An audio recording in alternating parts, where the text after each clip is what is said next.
Once again, it's Rick DiClemente with Star Self Astrology. Hello again, by the banks of the Youghiogheny River. I'm going to talk to you today about Jupiter opposite Neptune. We'll do this again because more detail needs to be given in an easier fashion that you're going to understand. Keep in mind today is 9/11, and 6 days from now, on the 17th, Jupiter will oppose Neptune. They're in opposition now, but they will be exactly opposed at that time. Yes, at the same time, Mercury will be going retrograde and Saturn will be going back into Sagittarius, but we're going to ignore them for now.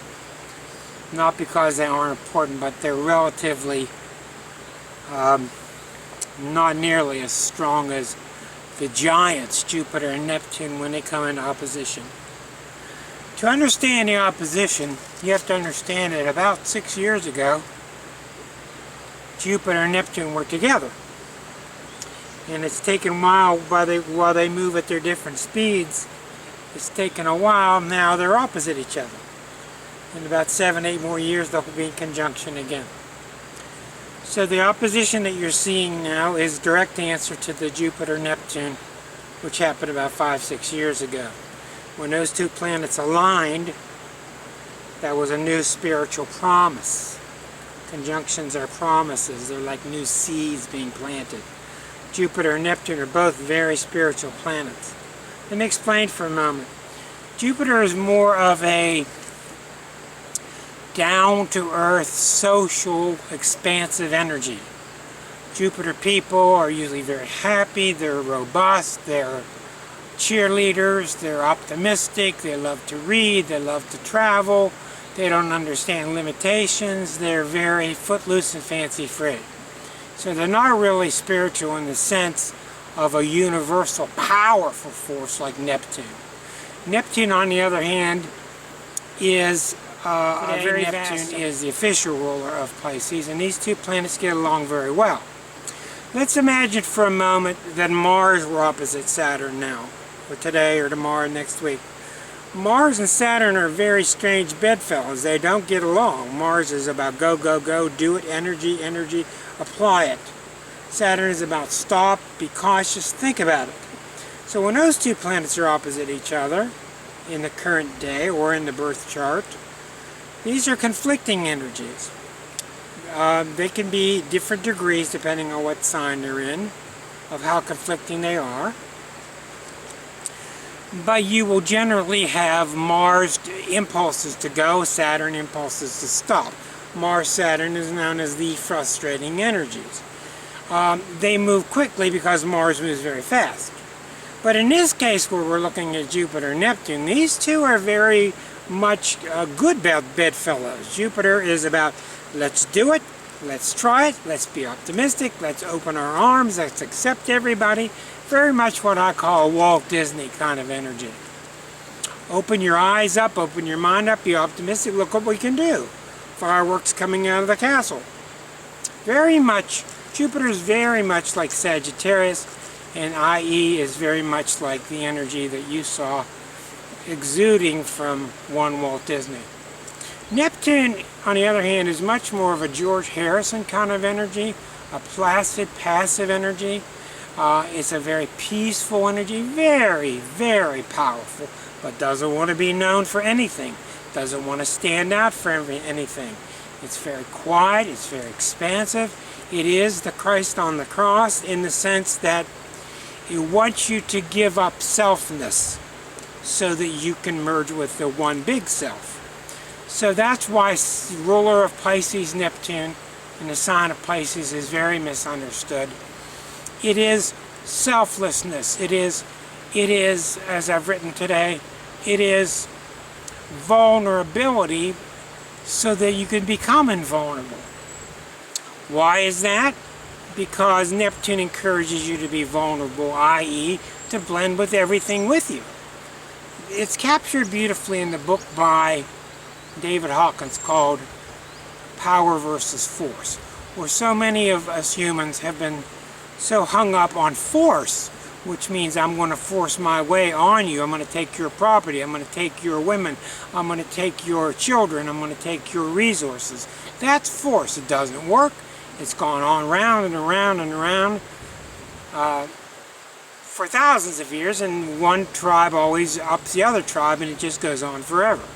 Whereas power versus force, true power is not force. True power is allowing the force of God or the universe, whatever you want to call it, to work through you. So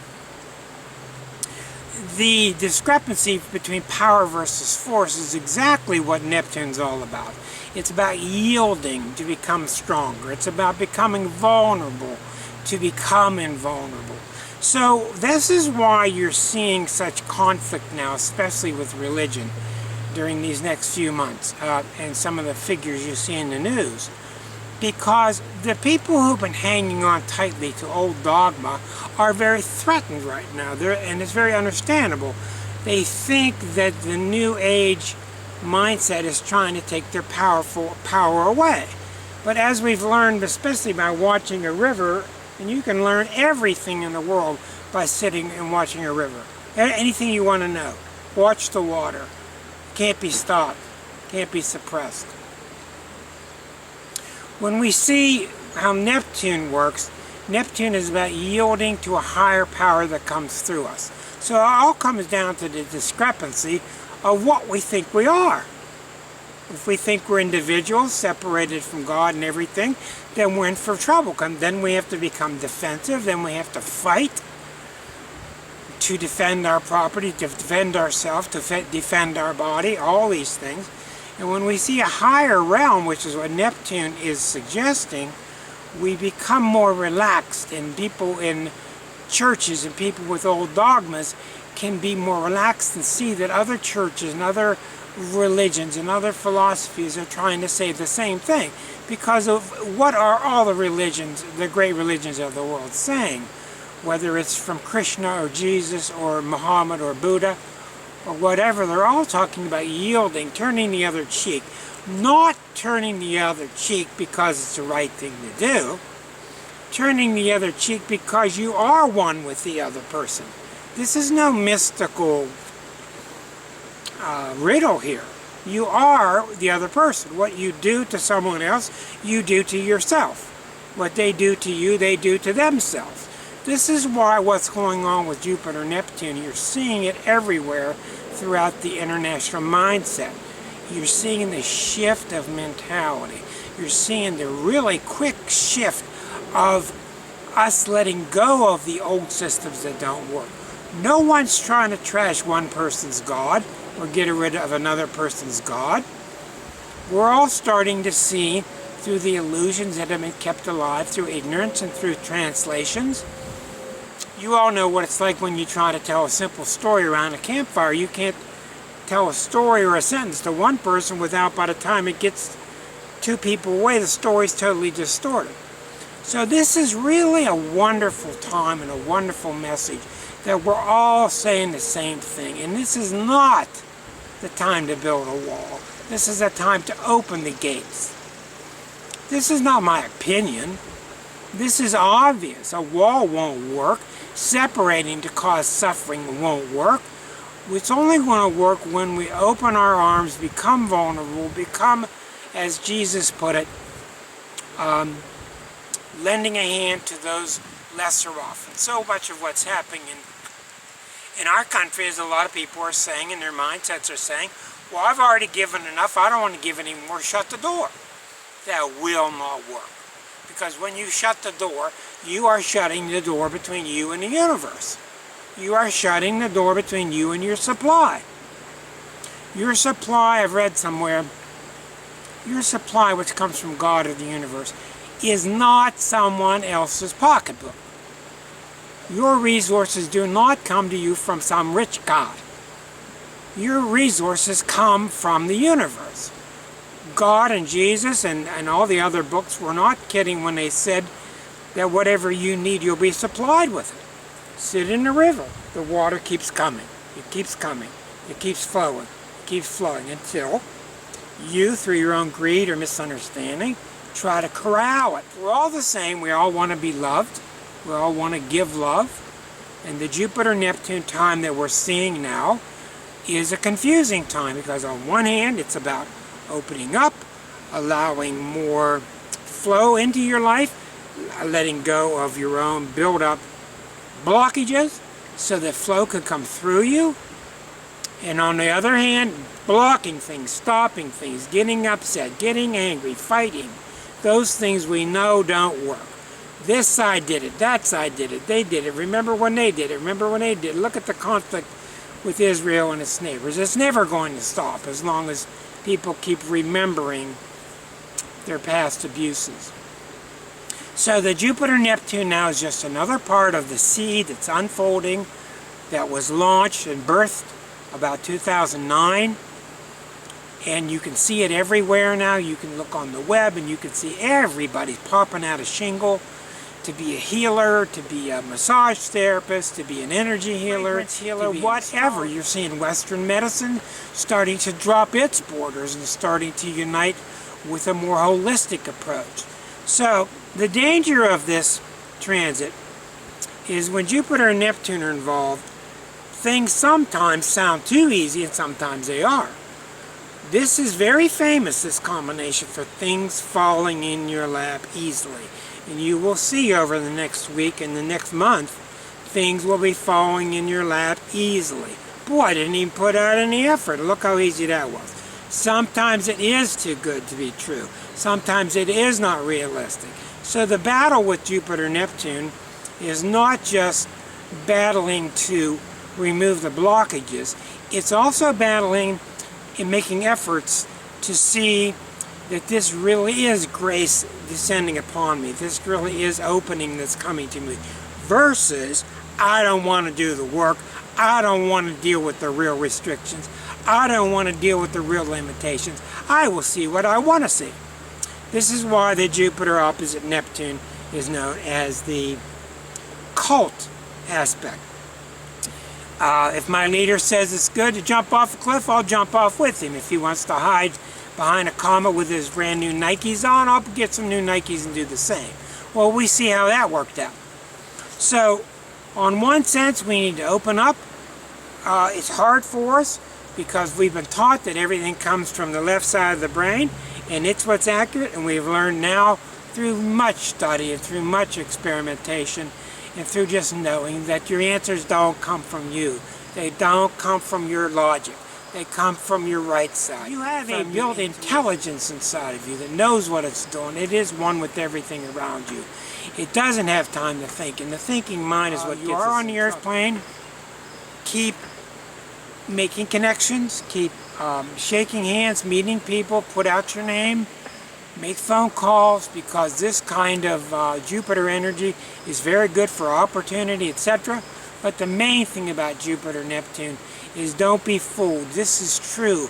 Be willing to forgive. Be willing to let go. Be willing to let life in.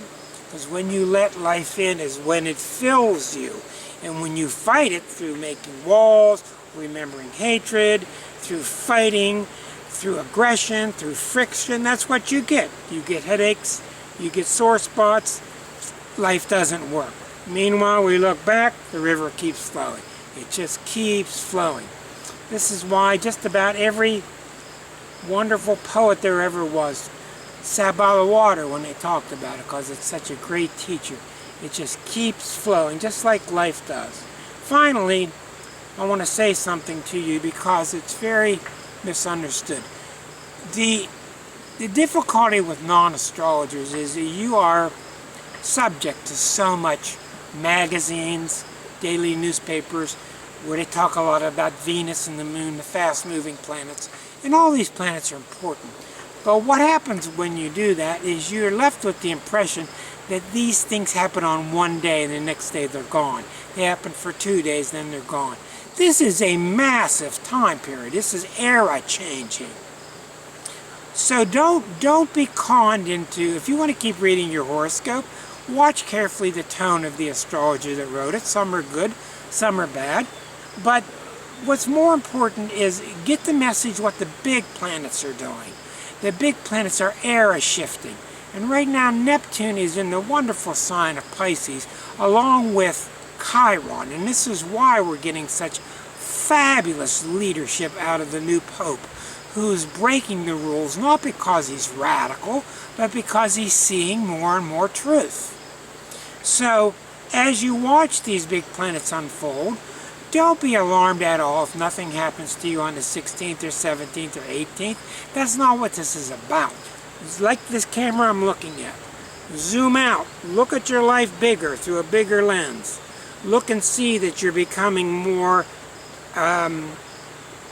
patient, that you want more refinement in your life, that you want to be away from people who are crude, who are loud, who are aggressive, who are fighting all the time. This is the natural evolution of Neptune. Neptune is just that. It's all about finding that peace in you, which doesn't give you one chance. You have a chance at it every single day.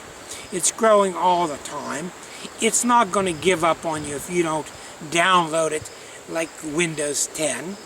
This is a marvelous time where we need to stand up and tell others, I'm not trying to do away with your religion or your philosophy.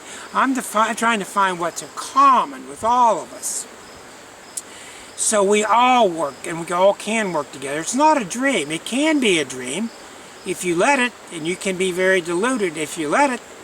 But it's very real if you get in touch with it. And that's why, since Jupiter is in Virgo, the final thing I will say, in Virgo, Virgo's all about technique, rule books, how-to manuals.